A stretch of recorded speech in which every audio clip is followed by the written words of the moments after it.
Hi, this is a video on selective breeding for my Year 8 class going into week 5. So you should have at this stage read the glossary page. The glossary page talks about all of the terms that I will be mentioning, including terms such as alleles and bacteria and natural selection. All of these terms I will assume that you know about already, having seen the document and downloaded the document that I have placed on Google Classroom.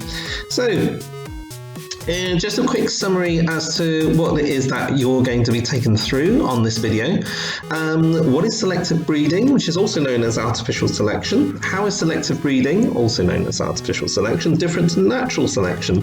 What are the advantages and disadvantages of selective breeding, and what techniques are used in Dubai to selectively breed camels? That is our UAE link. The way that I would like to test you on this is twofold. I'd like to ask you questions on the differences between selective and natural selective breeding, which is artificial selection, and natural selection. And the second way in which I will be assessing you is being able to give more than one advantage and more than one disadvantage of selective breeding. So I'm going to flick through the glossary. I'm not going to go through this. I'll let you read this in your own time. And I hope that you have read this in advance. But if you need to pause the video just to look at any of the terms, or if you need to flick back at the glossary is located at around 1 minute 40 seconds of this video. So, selective breeding, just to give you a quick introduction, selective breeding is actually the traditional method for improving crops and livestock, such as increasing yield of milk or increasing resistance to certain diseases. Now, new varieties, natural selection and selective breeding can both cause changes in animals and plants. You've just covered natural selection with me in my previous lesson. And the difference between the two is that natural selection happens naturally, but selective breeding only occurs when humans intervene. Okay? So for this reason, selective breeding is sometimes called artificial selection. So natural selection happens naturally. It is essentially what we would expect to happen between organisms without any interference whatsoever. Different varieties of plants and animals with desirable characteristics can be developed through selective breeding. So let's say, for example, if we want to have a cow producing more milk in newer generations, we can have that. Perhaps we've noticed that certain hen is laying large eggs, and us as producers of eggs in a market, maybe we might want to have larger eggs as a new variety for our consumers, the people who are buying it. Or perhaps we've noticed that a certain number of our plants that we're farming are producing lots more produce, for example wheat, producing more grain. So the new varieties may be economically important. They may provide a better quality food to feed people, or we may get a larger profit. So the main steps that are involved in selective breeding are as follows. Now, it takes place over many generations. So these are the 4 main steps. You need to decide what characteristics are important enough to select. You need to choose parents that show these characteristics. You need to choose the best offspring. Now, offspring are the next generation. The best offspring from parents to produce the next generation. And what you then need to do is you need to repeat this process over and over and over again. You need to repeat the process continuously. Now, the problems that there are with selective breeding are as follows. Future generations of selectively bred plants and animals will all share very similar genes. Now, this could make some diseases more dangerous. And the reason why this is the case is that all the organisms would be affected. Also, there is an increased risk of genetic disease caused by recessive alleles. Now, all the genes and their different alleles within a population is its gene pool. Inbreeding can lead to the loss of alleles from the gene pool, making it more difficult to produce new varieties in the future. So that is a third disadvantage, of more of an extension disadvantage, I would suggest. So if we just go back, just want to make sure that we have covered the advantages as well. The new varieties may be economically important. They may provide better quality food to feed people. I would say that would be an advantage as well. Different varieties, we can actually also produce different varieties of plants and animals with desirable characteristics, varieties that we just didn't know about before. If you are giving this as an advantage, it would be useful for you to pick one good advantage and to mention it when you are discussing it. And a good example that leads onto our UAE link is an article that I found from 2011 in the Gulf News. What techniques are used in Dubai to selectively breed camels? So the hyperlink is there, but I have placed all of the article on this document. So the document starts out with an introduction. It sets the scene of a farm, a desert farm, a 150-acre desert farm with camels. And camel milk is the world's first and only camel milk is produced by the Emirates Industry for Camel Milk and Products, which is shortened to EICMP. It's the world's first and only camel farm to specialize in milk production in large scale for camels. Now, it's an initiative that's been supported by the Dubai government. The facility in question includes a farm and milk processing plant. It produces 4,500 litres of camel milk per day for all of the shelves of the UAE supermarkets and for any milk purchasers that are abroad.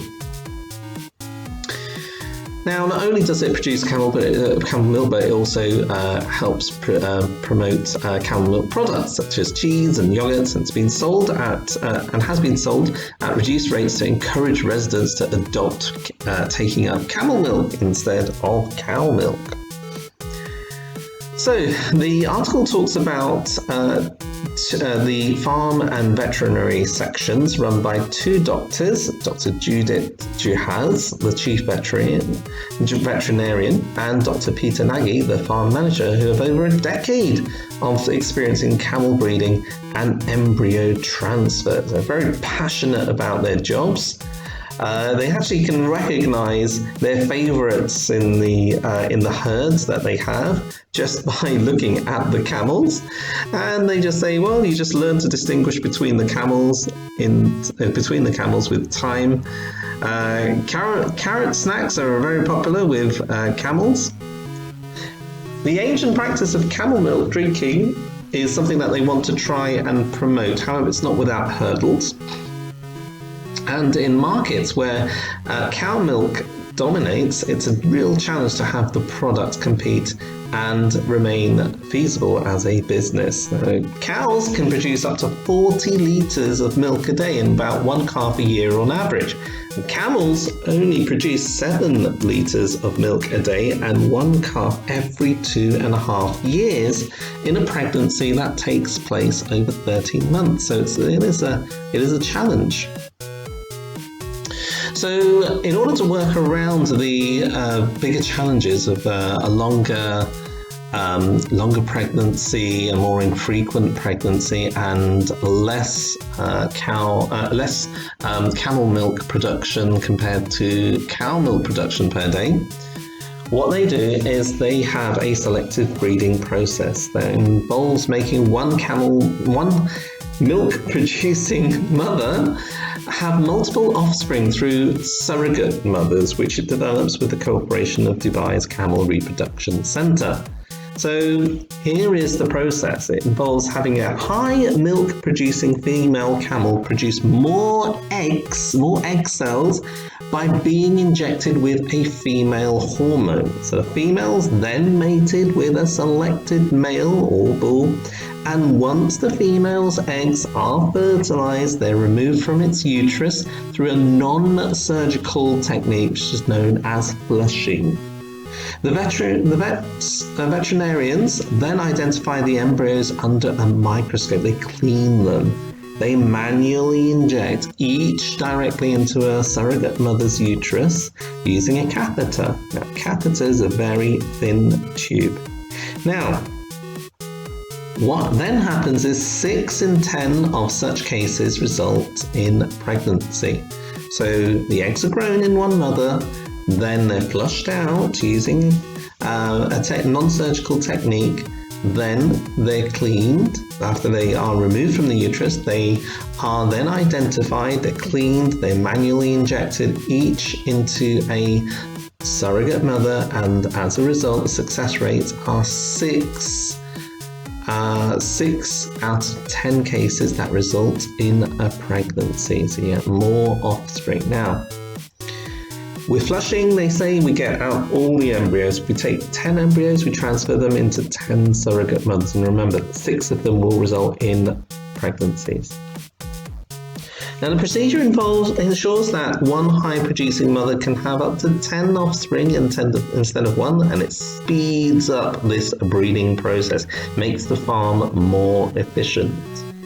Now, while selective breeding through embryo transfers in animals such as cows and even camels is not new, it's never been done in camels to improve milk production. It's not been proven yet whether, like other animals, high milk producing camels, offspring will produce similar amounts of milk. They're hopeful, but they're going to have to wait for the young calves to grow to determine their production levels. So you can also have camels bred to become faster racers. That's another direction. You'd have to look out for a fast-moving camel. Maybe it could be a fast-moving bull, it could be a fast-moving female camel, and what they would have to do is they would have to selectively breed those two camels together and extract and grow the fastest-moving offspring, do exactly the same thing again over several generations.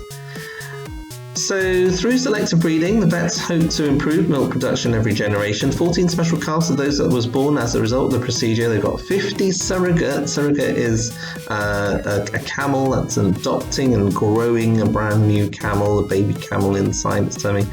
And they have 50 surrogate camels at that time of reporting currently pregnant. So the future, hopefully, is a good thing for camel cappuccino. Possible future expansion into camel cheese, camel ice cream, camel milk powder, and also certain cosmetic products that rely on camel milk. They would like to also introduce camel milk into schools and try and get that supply going. With higher yields of camel milk, they would be able to supply schools on a more reliable and efficient basis. So the document talks about the report, but it also shows you a few pictures as to what's actually happening. So here's a comparison. You've got 40 litres compared to the 7. So that's cow versus camel. Camel milk costs more, but its health benefits surpass those of cow milk. It's got antibacterial properties, 5 times more vitamin C, 10 times more iron, 2 weeks shelf life for pasteurized milk, and protein structure is very similar to human milk. There's your super ovulation process. You've got the hormone that grows the extra eggs there. Then you have the mating. Then you have the flushing, collection tube used to bring out the embryos. Then you have the filtering of the fluid. They search for these embryos under the microscope, clean it up, transfer it into surrogate mothers. As a result, each female camel can produce high quantities of milk, 10 offspring that are expected to produce relatively high amounts of milk instead of just 1 offspring every 2 or 3 years. Okay, so this is what the process actually looks like. I hope this has been helpful. Leave a few comments in the comment section. And I guess this is one of Dr. Judith's favourite camels, and I shall leave you with that image. Like and subscribe. Thank you very much.